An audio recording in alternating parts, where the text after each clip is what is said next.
Applaudissez le Seigneur. Alors sans plus tarder, je vais laisser la place à JF qui va nous conduire dans l'adoration, dans la louange et dans la prière.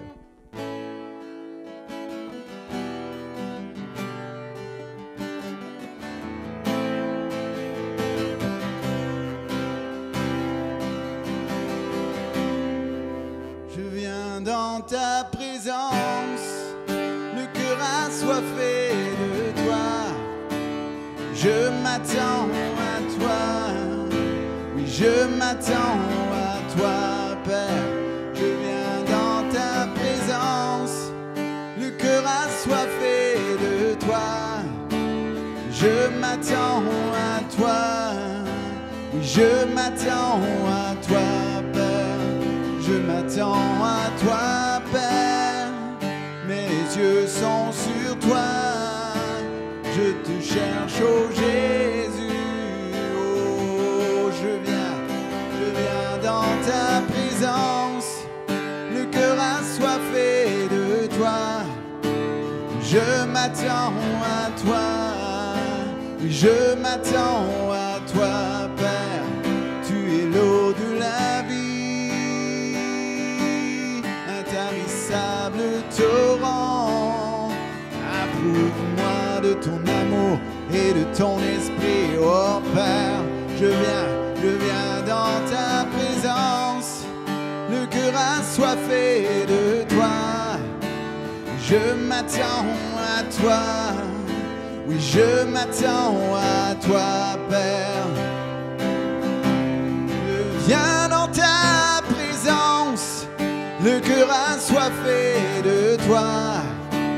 Je m'attends à toi, oui je m'attends à toi Père.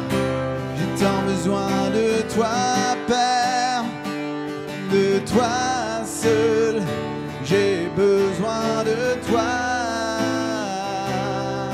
j'ai tant besoin de toi Père, de toi seul. J'ai besoin de toi. Je viens dans ta présence, le cœur assoiffé de toi. Je m'attends à toi, oui je m'attends à toi Père. Je viens dans ta présence, le cœur assoiffé de toi. Je m'attends à toi, oui je m'attends à toi. Toi, j'ai besoin de toi. Moi, j'espère en toi et mes yeux sont sur toi. Je m'attends à toi. Oui, je m'attends à toi.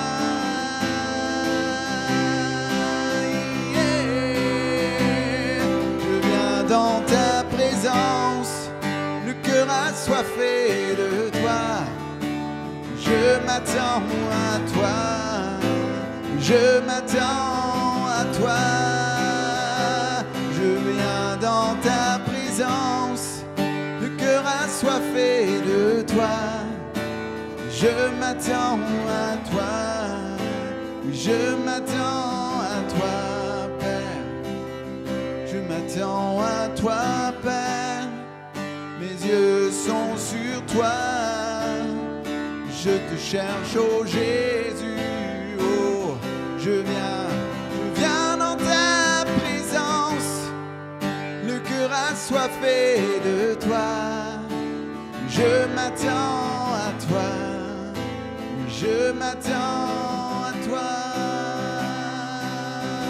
Je viens dans ta présence, le cœur assoiffé de toi. Je m'attends à toi, je m'attends à toi, Père. Oui, je m'attends à toi.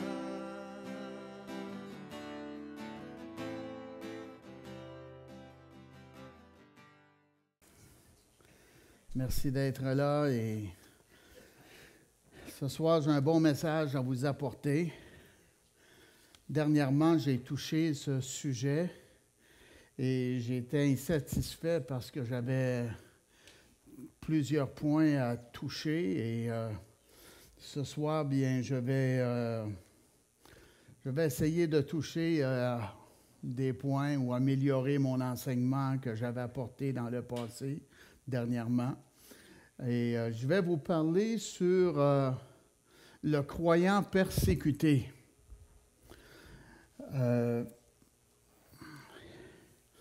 On vit dans un monde où la Bible nous enseigne que nous allons avoir des temps difficiles. Et vous et moi, on est nés dans le bon moment. Oui. Qu'est-ce que notre monde vit et qu'on est dedans? On est capable de passer au travers avec le Seigneur. Dieu n'a pas fait d'erreur. Amen. Et pareil comme les croyants du Nouveau Testament, ils ont été persécutés, mais l'Évangile a continué à être apporté. Et nous sommes aussi des croyants du Nouveau Testament, mais je crois vers la fin de l'ère, avant que Jésus revienne chercher son Église. Et c'est à nous à persévérer comme qu'ils ont fait. Amen. Et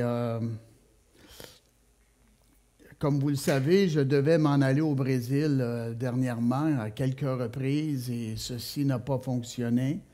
Je préférais pas m'y rendre là-bas et j'ai bien fait. Puis, j'ai été touché par qu'est-ce que j'ai vu dernièrement là-bas. C'est un combat spirituel, mes amis. C'est pas un combat politique, c'est un combat spirituel. Et la même chose ici au Canada.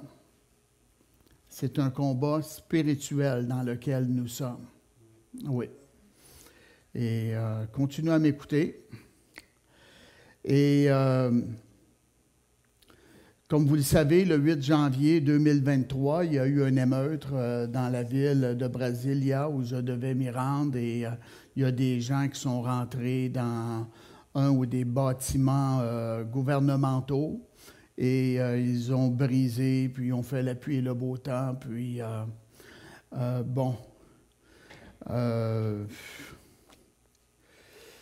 dernièrement, j'ai appris que il y avait un serviteur de Dieu. Il y a 1000 croyants ou plus qui sont maintenant en prison, là.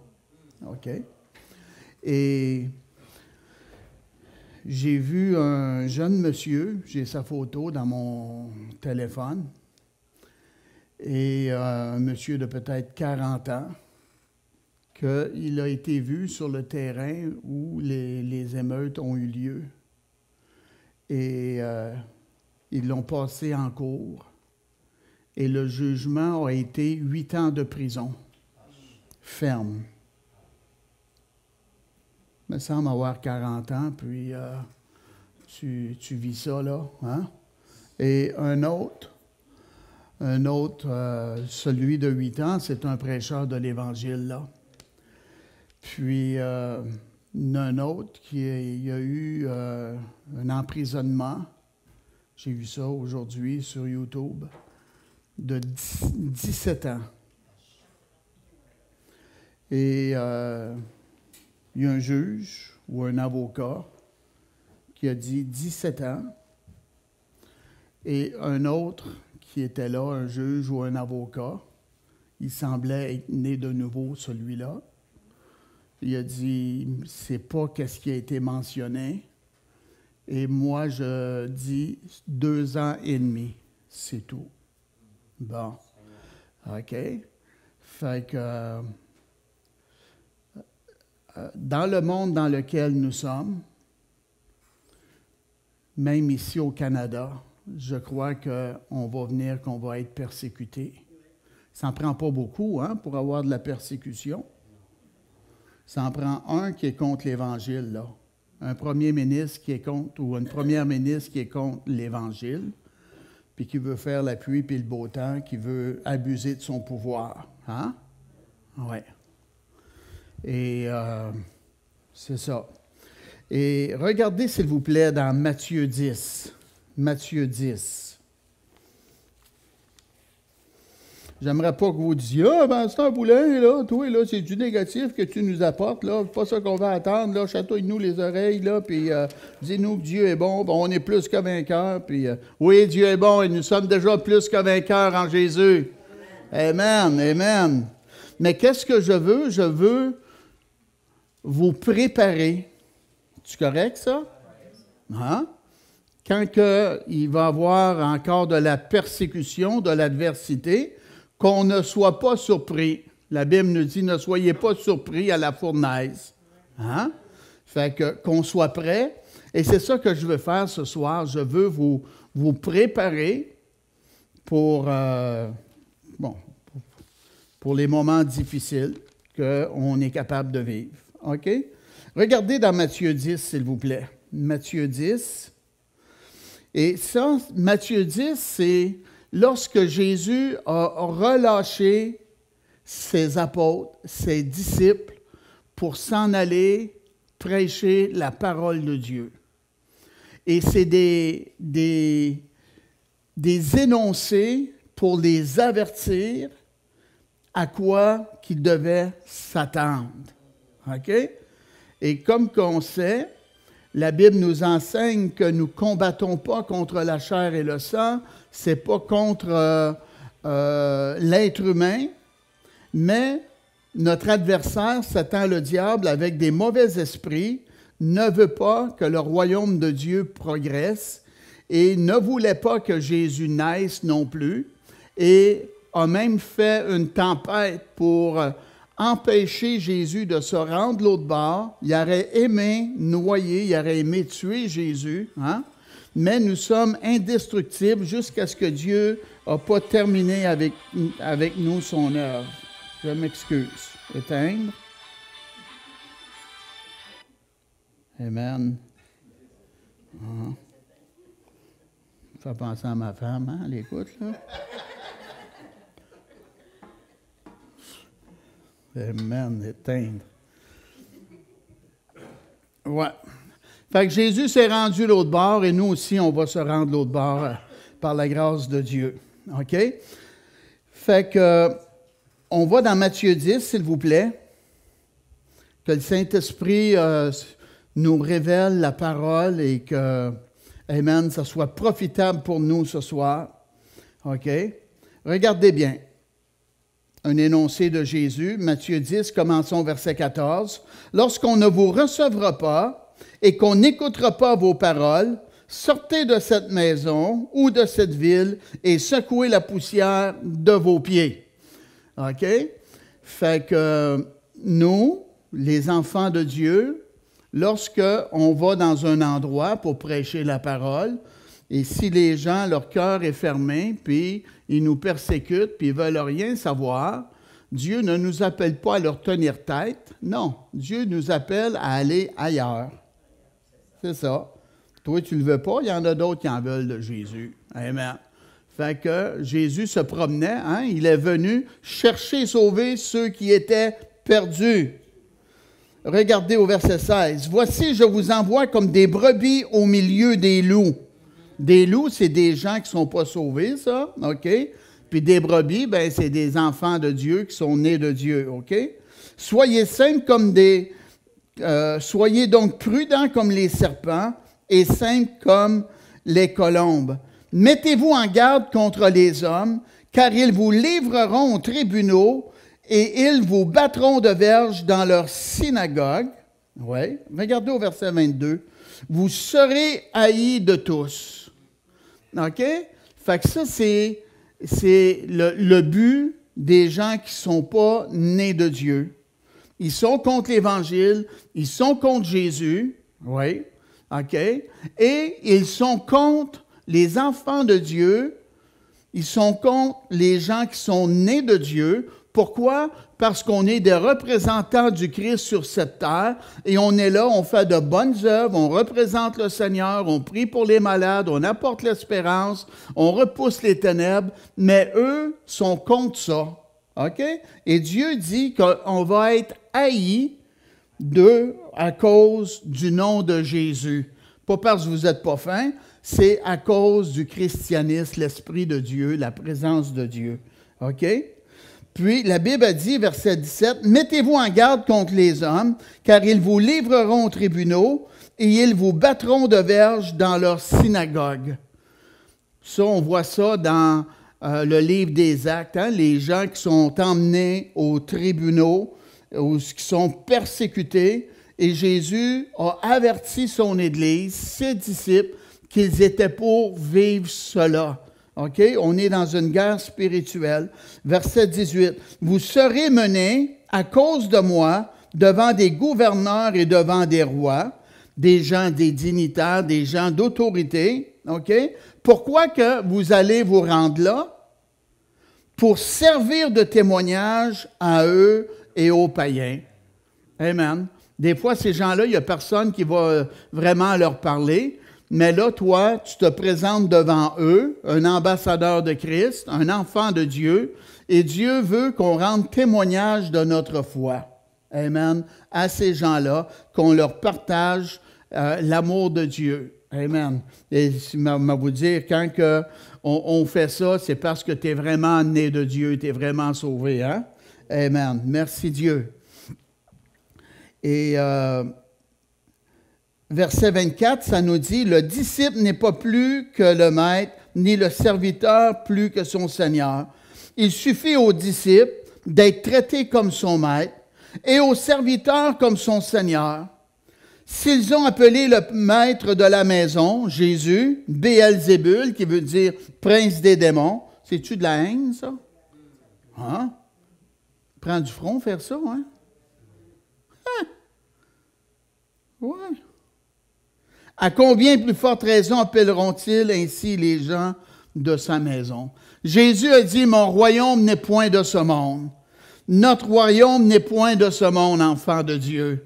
On est ici pour faire briller la lumière et arracher les âmes des ténèbres. On est là pour apporter le message de l'amour de Dieu afin qu'ils se repentent. OK? Écoutez-moi bien. L'Église n'est pas là juste pour avoir des gens assis sur une chaise. L'Église est là pour avoir des conversions, des gens qui se sont repentis de leurs péchés et qui marchent avec le Seigneur Jésus. Amen. Quelqu'un va dire, ben, je vais perdre du monde. Tant pis pour toi. Hein? Si ça devient trop chaud, tu vas y perdre pareil. Ouais. Fait que moi, j'aime mieux annoncer la vérité. Puis s'ils veulent se repentir, ils le font. Hein? Puis, ils savent à quoi s'attendre pour marcher avec le Seigneur. Qu'est-ce que je veux vous dire ce soir? Il y a 3 points très importants ici. OK? L'enfant de Dieu a besoin, premièrement, pour être capable de supporter la persécution, l'adversité, l'enfant de Dieu a besoin d'être en amour avec Jésus, premièrement. Hein? Quand on est en amour avec Jésus ou en amour avec quelqu'un d'autre, on va être capable de prendre la pression, on va être capable de supporter des fois des choses négatives, on va être là même quand ça va nous coûter des efforts et un sacrifice. Et c'est la même chose avec notre vie avec le Seigneur. Quand on tombe en amour avec le Seigneur, on est tellement content qu'il ait payé le prix à la croix et qu'on est devenu un enfant de Dieu et que nous sommes sur le chemin étroit et non sur le chemin large maintenant. Et qu'est-ce qu'on a besoin aussi? Jésus a dit, « Éloignez-vous pas de Jérusalem, mais attendez qu'est-ce que le Père a promis. Vous recevrez une puissance, le Saint-Esprit survenant sur vous, et vous serez mes témoins. » Donc, on a besoin d'être baptisés du Saint-Esprit et de feu. On a besoin de la présence de Dieu dans notre vie pour nous fortifier et créer un zèle dans notre cœur, amen, pour servir notre Dieu. Et une autre chose aussi qui est très important, et vous pouvez voir cela, allez voir s'il vous plaît dans Éphésiens, le 6e chapitre, Éphésiens 6. Qu'est-ce qu'on a besoin de faire en tant qu'enfant de Dieu? Éphésiens 6, commençons au verset 10. « Au reste, fortifiez-vous dans le Seigneur et par sa force toute puissante. Revêtez-vous de toutes les armes de Dieu. » Pourquoi? afin de pouvoir tenir ferme contre les ruses du diable. Amen. L'enfant de Dieu est en amour avec Jésus. Il est baptisé du Saint-Esprit. Et là, on a besoin d'être revêtu de l'armure du croyant afin de pouvoir tenir ferme contre les ruses du diable. Amen. C'est une armure invincible que Dieu nous donne. Alléluia. Amen. Car nous n'avons pas à lutter contre la chair et le sang, mais contre les dominations, contre les autorités, contre les principes, contre les princes de ce monde de ténèbres, contre les esprits méchants dans les lieux célestes. Là, on voit des catégories de mauvais esprits. OK? Verset 13. C'est pourquoi prenez toutes les armes de Dieu, afin de pouvoir résister dans le mauvais jour et tenir ferme après avoir tout surmonté. Alléluia. Amen. On est capable de tenir ferme. Dites-le, je suis capable de tenir ferme. Amen. Alléluia. Tenez donc ferme. Ayez à vos reins la vérité pour ceinture. Revêtez la cuirasse de la justice. Mettez pour chaussure à vos pieds le zèle que donne l'évangile de paix. Ayez à vos reins la vérité pour ceinture. Le soldat mettait une ceinture et ça le faisait marcher droit. Amen. Quand on est un soldat de Christ, on marche droit. Amen. Alléluia. Et ça supportait le dos, ça supportait le bas du dos. Amen. Et Dieu veut qu'on fasse cela, qu'on mette la vérité pour ceinture. Prenez par-dessus tout cela le bouclier de la foi. Qu'est-ce qui fait le bouclier de la foi? Avec lequel vous pourrez éteindre tous les traits enflammés du malin. Vous connaissez ça, les traits enflammés du malin. Hein? Des fois, tu as passé une mauvaise nuit, puis là, la journée part du mauvais pied. Amen. Et tu apprends des mauvaises nouvelles, il y a des affaires qui arrivent. Des traits enflammés. Pas juste des traits enflammés. Amen. Et Dieu dit, prenez aussi le casque du salut et l'épée de l'Esprit qui est la parole de Dieu. Casque du salut, protéger nos pensées, ça c'est très important. Et la parole de Dieu, hein, qui est l'épée, là, et qui est une arme. Et Dieu dit, faites en tout temps par l'Esprit toutes sortes de prières et de supplications. Veillez à cela avec une entière persévérance et priez pour tous les saints. Regardez verset 19. L'apôtre Paul dit, « Priez pour moi, afin qu'il me soit donné, quand j'ouvre la bouche, de faire connaître hardiment et librement le mystère de l'Évangile. » Il ne marmottait pas le Jean 3,16 puis la parole de Dieu, lui. Il parlait avec conviction. Hein? Il était convaincu, il était zélé, puis il avait l'amour de Dieu dans son cœur, pour lequel je suis ambassadeur dans les chaînes. Voyez-vous, il était persécuté. Et que j'en parle avec assurance comme je dois en parler. Amen. Un prêcheur de l'Évangile est quelqu'un de convaincu, afin de convaincre les autres. Amen. Puis il y a la joie du Seigneur dans sa vie également. Amen. OK? Puis, c'est ça, on doit revêtir l'armure du croyant. Et j'ai été nouvellement sauvé, puis moi, j'ai été enseigné de confesser ma foi direct au début de ma vie chrétienne. Puis, j'allais d'une petite église ici à Granby, à 203 rue Robinson, et c'était une petite église bouillante en feu. Puis, je suis né dans ça, moi. Merci Dieu. Et, bon, le pasteur avait un cœur d'évangéliste. Puis, il voulait qu'on témoigne. Et, bon, moi, j'ai pris ça à cœur, moi aussi. Puis, je parlais de Jésus, puis je laissais des pamphlets à des gens. Puis, mais ça ne faisait pas l'affaire à tout le monde, ça. Je me suis retrouvé en difficulté avec ça. Wow! Il y en avait qui devenaient violents, puis quelqu'un coup de poing, tabarnouche, pas sur moi, mais après un véhicule, puis ta parouette prenait ça à cœur, là. Wow! Fait que moi, j'étais dérangé par ça. Je voulais bien faire, puis je me faisais, disons, persécuter ou intimider. Fait que ma mère, qui était une vieille chrétienne dans le temps, moi j'étais dans le garage, ici, pas loin, chez mon père, mais elle sort dehors. Elle dit, tous ceux qui veulent vivre pieusement en Jésus-Christ seront persécutés.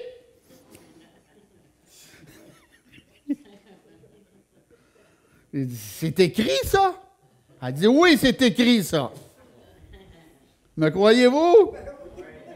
Allez voir 2 Timothée. 2 Timothée, verset 12.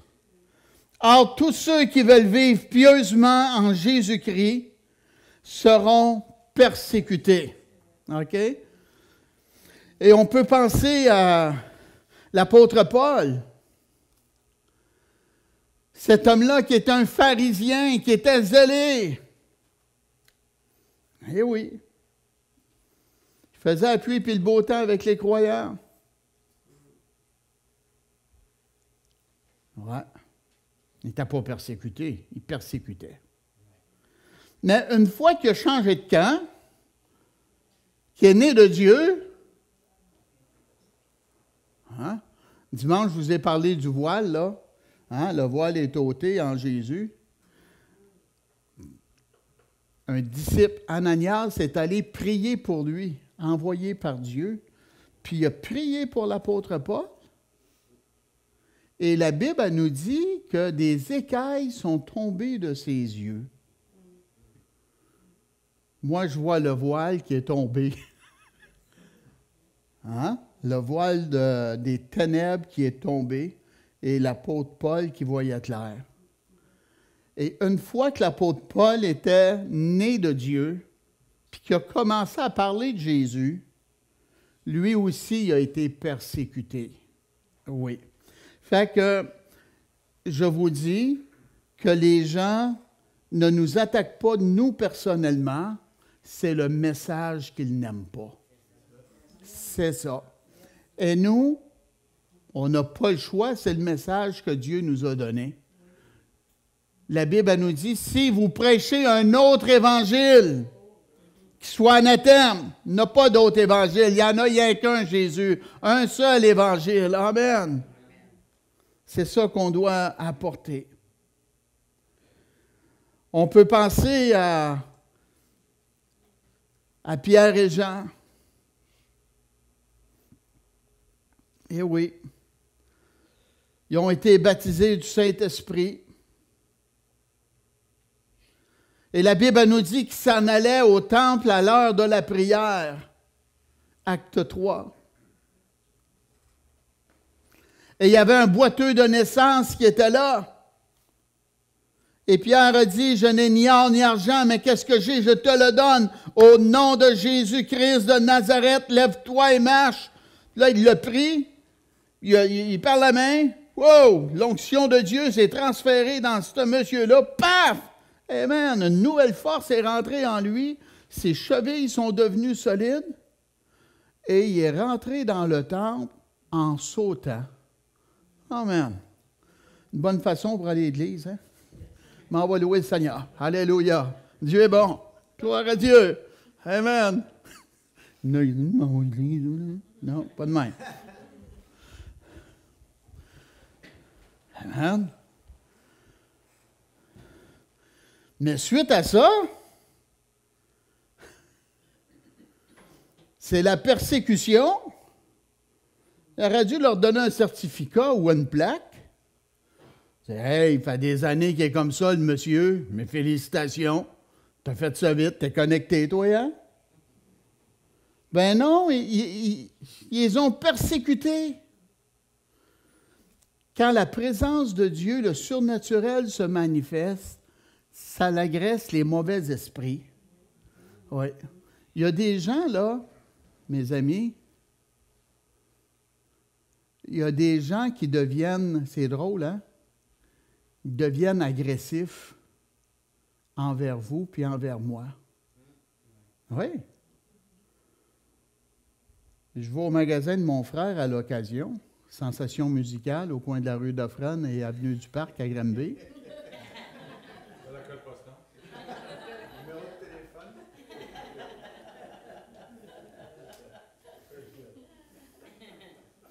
Et ma belle-sœur a dit, Daniel, quand tu viens ici, les clients changent de façon, leur comportement. Puis moi, je m'en vais là, je m'en vais voir mon frère, je m'en vais l'encourager, je m'en vais là, puis... Amen. Mon frère, il dit, oui, le monde, il change quand tu es là, toi. Amen. Pourquoi? Parce que la présence des mauvais esprits qui est en eux reconnaît la présence de Jésus, du Saint-Esprit en nous. Les ténèbres et la lumière, ça ne marche pas ensemble. Amen. Amen. Fait que je ne laisse pas Jésus à la porte quand j'y vais, je l'amène avec moi. Amen. Mais il y a des gens comme ça. Ils sont peut-être jaloux à cause que vous avez un sourire, vous avez la joie de Dieu. Eux autres sont dans les tourments, sont dans l'angoisse, ils sont en difficulté. En passant, mon épouse elle a un beau témoignage à vous donner, là. Veux-tu venir le donner rapidement? Oui, bien, c'est beau. Amen. Si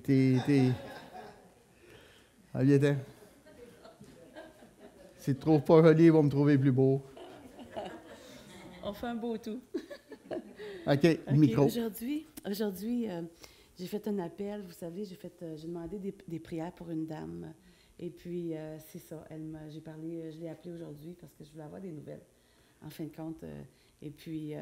tu voulais acheter un poêle? Oui, je voulais acheter un poêle. Fait que j'ai appelé pour savoir... acheter son poêle? Comment elle allait. Elle, oui. Ça, elle le sait. Mais elle m'a dit, est-ce que ça peut être retardé? Parce que j'ai repoussé les choses. Pour ceux qui savaient, elle a fixé une date pour partir, si on peut dire, de ce monde.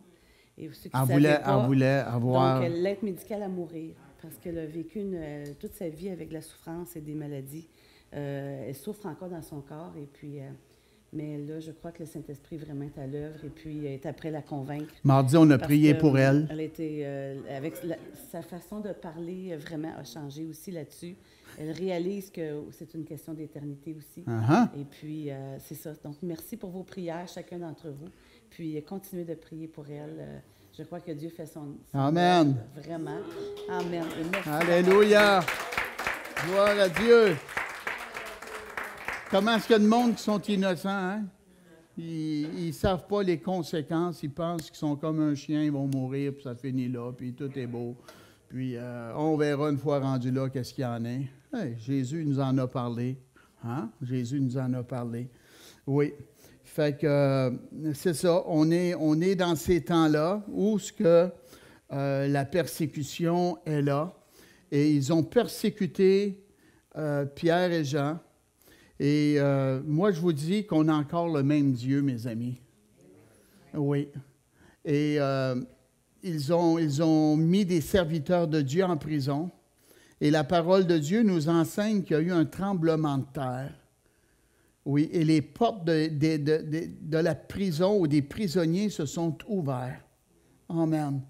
Et je crois que ces temps ici dans lesquels on vit, on peut entendre des témoignages comme cela.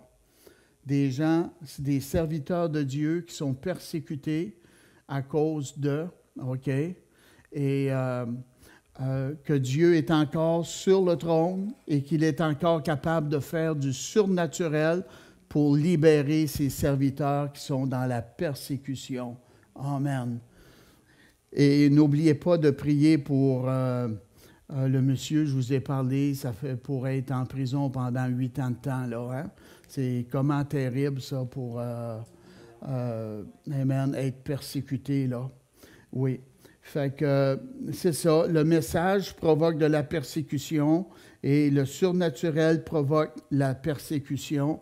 Et on peut voir dans la parole aussi, dans Acte 8, ça nous parle de Philippe qui annonçait le Christ et le surnaturel avait lieu. Mais qu'est-ce qui est arrivé? C'est qu'il y a eu une persécution auparavant. Et la persécution, qu'est-ce que Dieu a fait?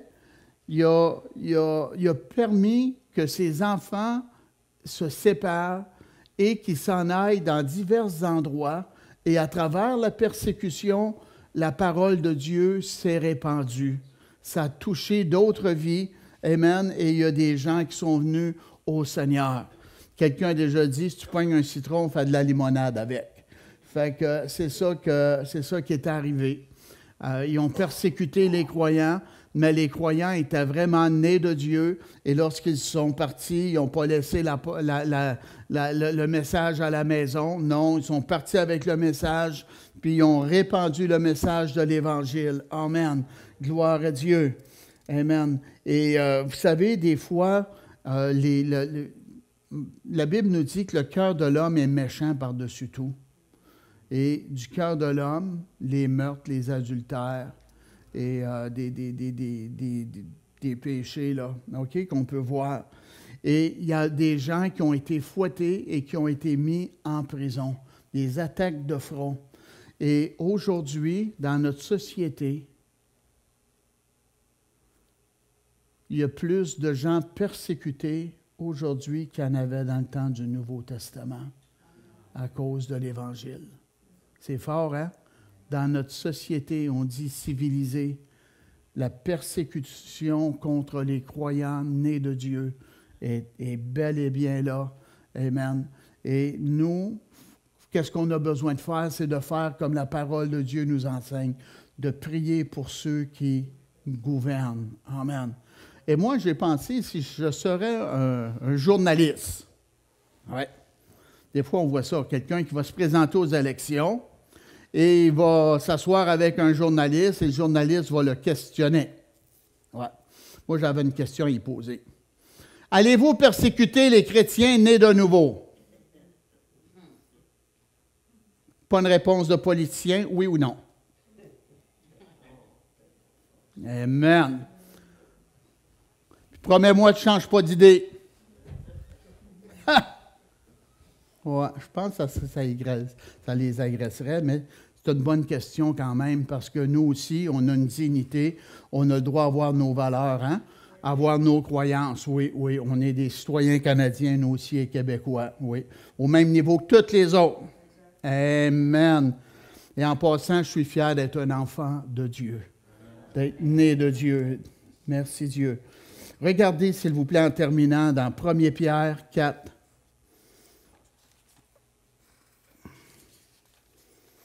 1 Pierre 4.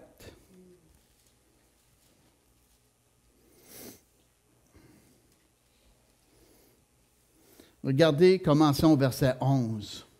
Un prêcheur, qu'est-ce qu'il doit dire, un prêcheur? Si quelqu'un parle, que ce soit comme annonçant les oracles de Dieu. Amen. Il y a un message de la part de Dieu à donner. Ce n'est pas un jaseux, ce n'est pas un journaliste, c'est un messager de Dieu. Si quelqu'un remplit un ministère, qu'il le remplisse selon la force que Dieu communique. C'est écrit dans votre Bible? Amen. Ministère de puissance. Tous les prêcheurs doivent être comme ça. Amen. Pourquoi? Afin qu'en toutes choses, Dieu soit glorifié par Jésus-Christ, à qui appartiennent la gloire et la puissance au siècle des siècles. Amen. Regardez verset 12 aussi. Bien-aimés, ne soyez pas surpris comme d'une chose étrange qui vous arrive, de la fournaise qui est au milieu de vous pour vous éprouver. Oui. Ça va nous garder réveiller la persécution. Réjouissez-vous au contraire de la part que vous avez aux souffrances de Christ. Réjouissez-vous. Ouais, pas à penser du monde, hein? Afin que vous soyez aussi dans la joie et dans l'allégresse lorsque sa gloire apparaîtra. Oui. Si vous êtes outragés pour le nom de Christ, vous êtes très malheureux et abandonnés, c'est ça? Si vous êtes outragés pour le nom de Christ, vous êtes heureux. Pourquoi? Parce que l'Esprit de gloire, l'Esprit de Dieu repose sur vous. Alléluia! Amen. On n'est pas des chrétiens vides. On a la gloire de Dieu sur nous, l'onction de Dieu sur nous. Alléluia. Verset 15. Que nul de vous, en effet, ne souffre comme meurtrier ou voleur ou malfaiteur ou comme s'ingérant dans les affaires d'autrui. Hein, des défauts, là, ici. Mais si quelqu'un souffre comme chrétien, qu'il n'en ait point honte et que plutôt il glorifie Dieu à cause de ce nom. Car c'est le moment où le jugement va commencer. Où? Par la maison de Dieu. Wow! Or, si c'est par nous qu'il commence, quelle sera la fin de ceux qui n'obéissent pas à l'Évangile de Dieu? Ouais. Moi, j'aime mieux être persécuté parmi les croyants. Hein? Oui.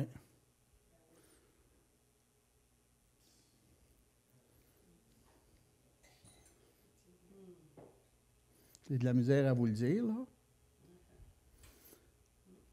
Moi, je ne marche pas avec la foule puis tout le monde. Je marche avec Dieu. Oui.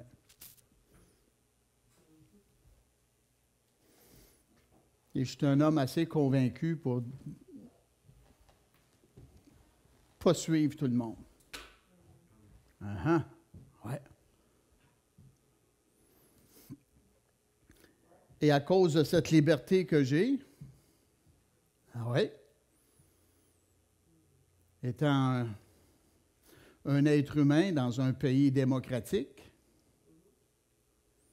j'ai le droit de prendre des choix. Ouais. Et les croyants n'ont pas d'affaire à me juger selon mes choix. Amen. Au lieu de penser que je suis entêté puis que je tiens tête, devrait penser qu'il est convaincu, puis il est solide, puis il veut faire progresser les choses. Je pense que c'est mieux comme ça, penser de même. Oui. Amen. Ouais. Il m'a dit, c'était un pasteur mouton, là.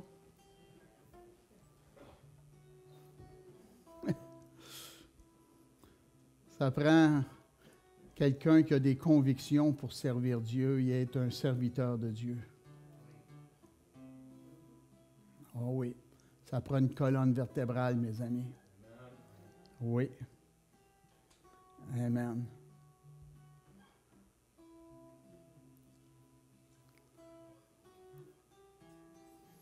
Avec l'aide de Dieu, je vais continuer à servir Dieu. Oui. Prêcher la parole, à déranger les incroyants, puis être une bénédiction pour le peuple de Dieu.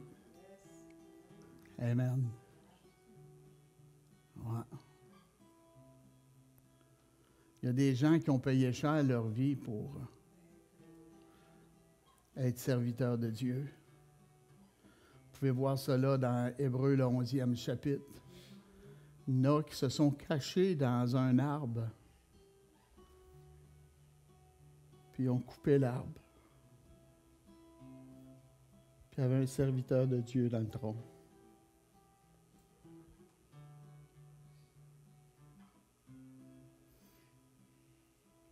Jésus a dit, si quelqu'un veut venir après moi, qu'il renonce à lui-même, qu'il se charge chaque jour de sa croix et qu'il me suive. Amen. Puis il a dit, celui qui veut gagner sa vie va la perdre. Il y en a beaucoup qui veulent gagner leur vie. Mais celui qui va la perdre à cause de moi va la retrouver. Amen. Quelle vie qui parle? Une vie de désobéissance envers Dieu. Celui qui veut garder sa vie de désobéissance, de rébellion, d'entêtement, qui ne veut pas marcher avec Dieu, il va perdre sa vie. Oui. Je connais un serviteur de Dieu qui était sur son lit de mort. Puis il dit, on se sent bien quand on a servi Dieu, puis qu'il s'en allait dans l'au-delà, mes amis. Il trouvait qu'il se sentait bien. Oui, moi aussi, je veux bien me sentir. J'espère que vous aussi, vous voulez bien vous sentir, hein? Amen. Merci Dieu. Je crois que vous aimez le Seigneur et que vous voulez bien faire. Être en amour avec Jésus. Dieu nous veut baptiser du Saint-Esprit, revêtus de l'armure du croyant, des gens déterminés pour marcher avec le Seigneur.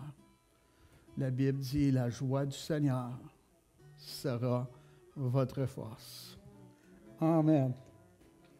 Merci Dieu. Je vous invite à vous lever ce soir.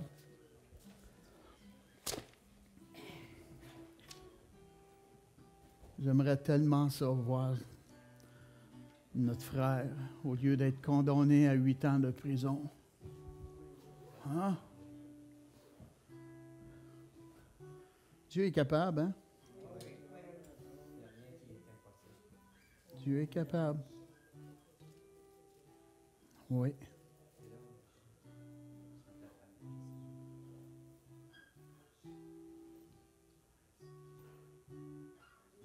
Avant de donner notre vote pour du monde, hein?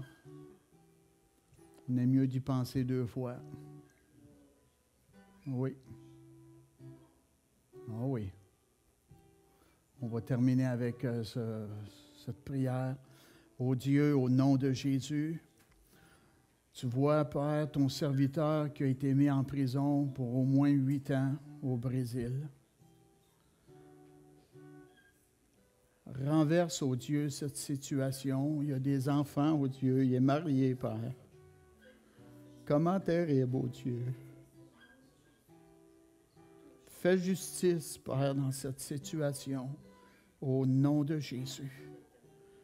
Libère cet homme, ô Dieu, de cette sentence, Père. Tu es capable de le faire, ô Dieu. Alléluia. Ô Dieu, qu'on tienne ferme. Je n'ai pas voulu épeurer tes enfants, Dieu. J'ai voulu les avertir et, amen, les encourager, ô Dieu. Seigneur, tu es avec nous. Tu as dit que tu serais avec nous jusqu'à la fin. Merci d'être présent, d'être fidèle à ta parole.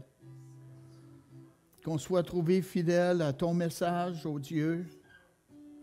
Qu'on démontre ton amour, Père. Qu'on te serve avec la puissance du Saint-Esprit, ô Dieu. Que ton Église progresse ici au Canada, au nom de Jésus. Les dirigeants qui sont contre ton Église, ô Dieu, enlève-les de là, Père, au nom de Jésus. Dieu, tu vois le prophète Ézéchiel qui lui aussi est à l'extérieur de sa nation, ô Dieu. Fais affaire avec un avocat, Père, que ta grâce l'accompagne. Merci d'être avec son épouse et les enfants aussi. Que ta grâce l'accompagne, ô Dieu. Soutiens-le, encourage-le, Père. Protège son ministère là-bas au Brésil. Oui, Dieu, il est attristé, il a travaillé, puis il voit son ministère détruit. Mais toi, Dieu, tu es capable de relever, de rebâtir, ô Dieu. Tu relèves, ô Dieu, ceux qui sont abattus, Père. On a travaillé toute la nuit sans rien prendre. Mais toi, Jésus, tu as fait une percée. Et c'était la plus grande pêche. Tu as relevé Job aussi, ô Dieu. Tu as relevé Samson également, Père. Protège cette nation canadienne contre la persécution, ô Dieu.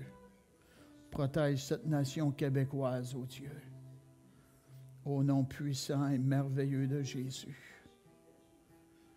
Amen. Avant de terminer ce soir, j'ai eu cette pensée. Il y avait un homme qui était en prison pendant, je n'ai parlé déjà, il était en prison aux États-Unis pour minimum 25 ans, qui ne pouvait pas sortir. Et cet homme-là, il écoutait un prêcheur à la radio. Un prêcheur qui m'a impacté moi aussi, puis qui... Le Seigneur a passé par lui pour m'encourager à marcher avec le Seigneur. Et un prêcheur criard qui menait du bruit, puis... il écoutait ce prêcheur-là, puis il est venu à Jésus, en prison.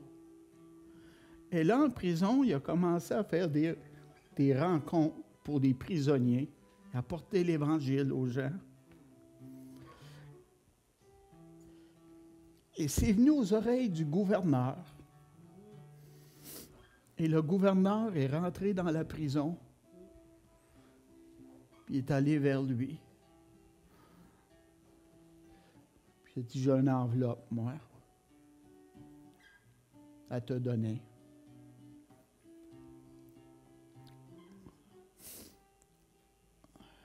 On veut te libérer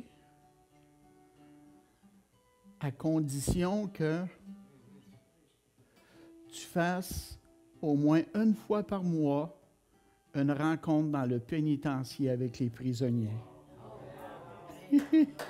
Alléluia! Dieu a renversé la situation. Amen. Notre Dieu est encore comme ça là, hein? Amen, amen. Merci Dieu. Merci d'être venu. Merci d'avoir écouté. Bonne fin de soirée. Que Dieu vous bénisse abondamment.